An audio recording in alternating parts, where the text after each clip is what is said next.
oh, my mind is so powerful. No, but seriously, I really put a lot of effort into making my mind powerful. And in this video, I'm going to be showing you my secret to learning and self-improvement that has paid off dividends. And I've really, the last 10 years of my life, I've been non-stop learning and self-improving. I mean, people in my life think I'm crazy, but I'm committed. And I've gotten it down to a point where I really believe I have optimized this to the point where I have somewhat of a formula. And I'm going to go over that formula I have for you in this video to help you get things to the next level.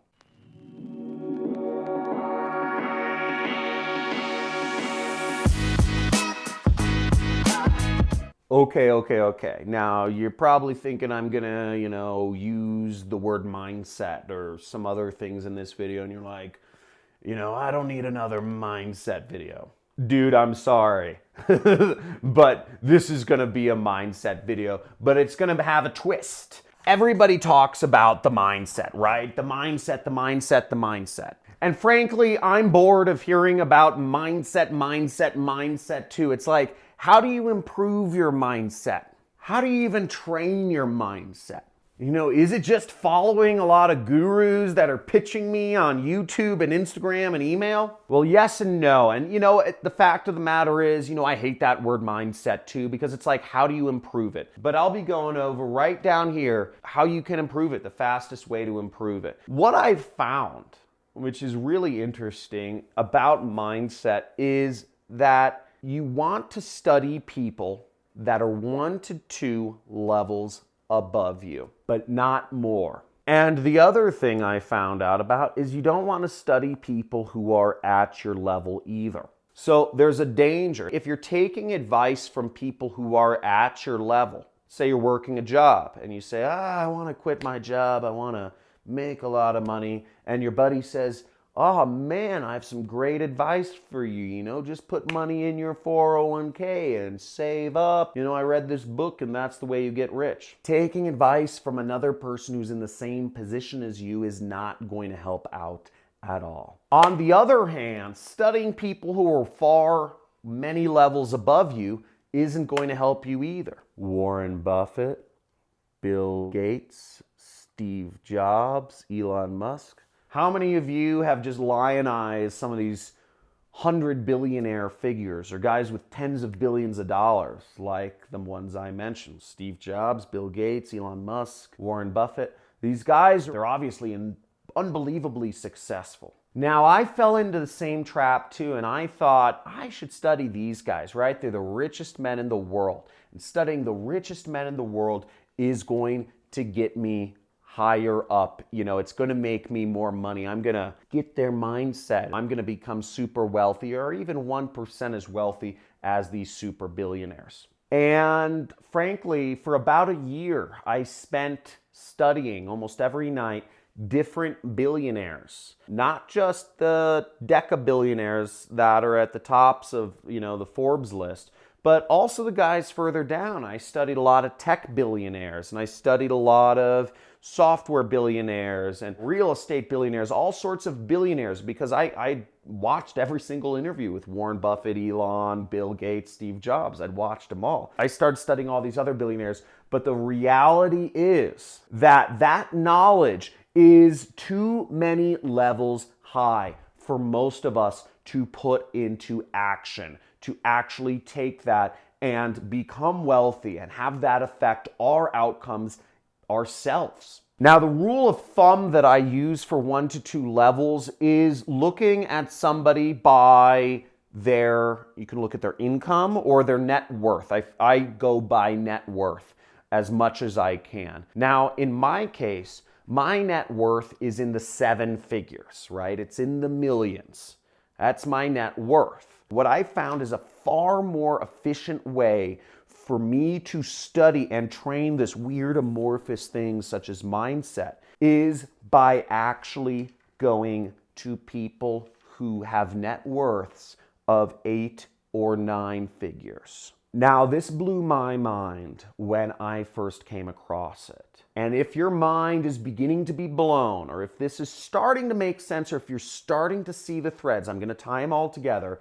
Type in a mind blown in the comments. And if it just like blew up, or if there's a point where it just blows up, type in mind nuke if it was just nuked. Now, if you're six figures, if you have a six-figure net worth, you probably want to study people who have 7 or 8 figures net worth. If you have a 5-figure net worth, just start learning from people who have 6-figure or 7-figure net worths, and it will help you accelerate your outcome. And the difference is that you're getting more on the ground tactics of what you can do better in your business. You listen to Warren Buffett and Elon, they're going to talk about ideas and changing the world and all this stuff. And if you're just trying to get that first $100,000 in your bank account, you can listen to all of Elon's ramblings about how robots are taking over the world and how the future is self-driving cars and we got to hook up our brains to computers and the internet. But it's not going to help you put extra dollars in your bank account. Better learn from, if you're doing sales, learn from a salesperson who has 6 figures in their bank account, 7 figures in their bank account. Now, the difficult thing about this is there is an uncanny valley here that I found. Let's say 6 figures net worth. Those people are easy to find. If you're in any Western country, you can find people, the top salesperson in your company is worth 6 figures, maybe even 7, whatever it is. But the point is, you can meet a lot of those people face to face. They're walking around your town, even if you're in India, even in, towns that only have, 20,000 people. There are people that have 6 or 7 figures net worth in their bank account. Even in India, even in Pakistan, maybe they hide it well. They're there. Don't let them fool you. And it's easy to find the guys who have $1 billion or have $10 billion, who have $100 billion like Jeff Bezos.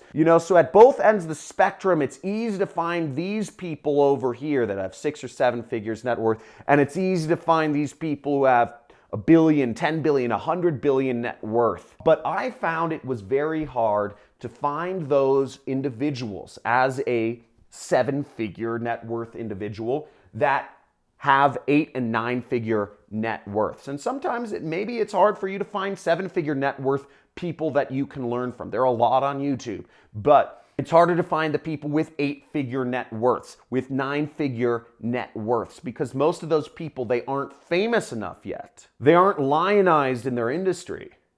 They're just one of the in-between guys running a business with a lot of competitors, doing nothing interesting. The guy who started the brand Supreme, nobody would think about watching an interview with him, but this guy probably has a mid 8-figure net worth. I haven't run the numbers on the company, but they do about $100 million a year, I believe, or 80 or something like that. And if they do $100 million a year, you figure 20% margins, right? So that's $20 million, and after taxes, that's $10 million for the owner a year. So that founder probably has an 8-figure net worth. More specifically, I look to find people who are in as specific of an industry as possible that are 1 to 2 levels above me. Now, in particular, I'll try to find other affiliate marketers, but I just look for, because it's so specific, to find specific affiliate marketers that have interviews with them that have 8 to 9-figure net worth. I found it much easier to find marketers, direct response marketers that have 8 to 9-figure net worth. And all I do is watch interviews of these people, long form interviews, 15 minutes, 30 minutes, 1 hour, 2-hour interviews of these people. Now, I want to give a quick warning, this is so mind-numbingly boring compared to scrolling down your Instagram feed, looking at all those cool travel photos. And watching 1.5 interviews with people like the founder of BioTrust are going to be far more boring than watching a bunch of 10-minute videos of people like me throwing money in the air and showing you specific tactics of how to make money. Those are great, but it's not necessarily the mindset. I focus more on tactics, right? You have to be willing to take risks, and it's a risk with your time to do that. Find those people, though, because training your mindset is one of the hardest things you can do, but watching interviews I found with people 1 to 2 levels above you is by far the best thing. And I'm going to name some people that I follow in just a second here. The last thing is verify, okay? Verify, I try to verify in people's incomes or net worths as much as I can. Now, you'll notice a few numbers I throw out, right? Like I use rules of thumb. Now I figure, the average internet company does somewhere around 20% gross, okay? Gross profit, meaning that's profit before taxes, basically. So 20% gross, if somebody claims to be making 25 million a year, right? Or let's say Ty Lopez, his company does, I've heard from sources about 50 million a year. Now, what does that mean? That probably means between advertising, between the 100 people that work for him, between all of the exotic cars he leases and helicopters and $25,000 a ride jets and his personal trainers and all of these other lifestyle expenses, houses he leases, office space, all that stuff, right? Collaborations, commissions, payouts to his affiliates or partners or business partners or whatever. He's probably taken home a cool $10 million a year. Now, his business, I don't know, does somewhere, I believe, between 50 and 100 million. So he brings home a cool, let's say, 10 to 20 million dollars a year. And you can maybe cut that in half to be real conservative. A lot of rich people have good tax planning, so they don't pay 50%, but you cut that 10 to 20 million in half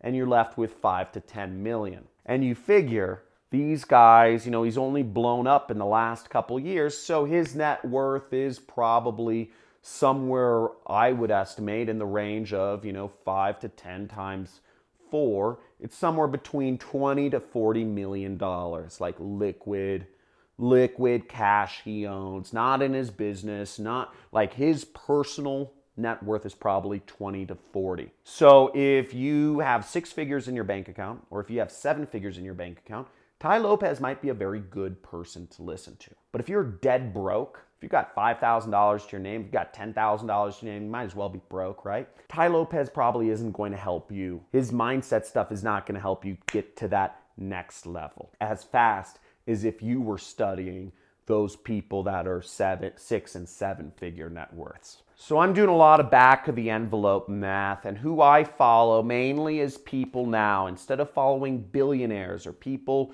who have, tech billionaires, which is the people I used to follow, Jack Ma, Li Ka-shing, all these other people, is I actually watch interviews with a number of other people. I look for people with 8-figure net worths. I try to find some people with 9-figure net worths, but I'm really most focused on people with 8-figure net worths. And here are the marketers that I watch interviews of that have been very helpful to me. If you're in a position to learn from them, by all means, check these out. And these are direct response marketers that I believe have 8 or 9-figure net worths. Now, one of them that I follow closely is a guy who started Golden Hippo Media. Craig Clements, great copywriter, acquaintance of mine, really smart guy. I would say possibly the world's best copywriter. Next marketer I really respect is Gerard Adams, okay? Really smart marketer, acquaintance. We've met a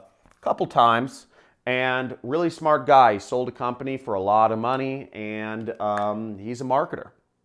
Ryan Holiday is another great marketer, more of a PR guy, and the only thing I don't like about his interviews is that oftentimes he's, kind of got an angle to things. He's selling things. He's not always completely personal, but he's a really smart marketer and great guy. Here's a dynamo. Here's a beast, and his name is Josh Elizeche. And this kid is 24 years old, running a $40 million a year business.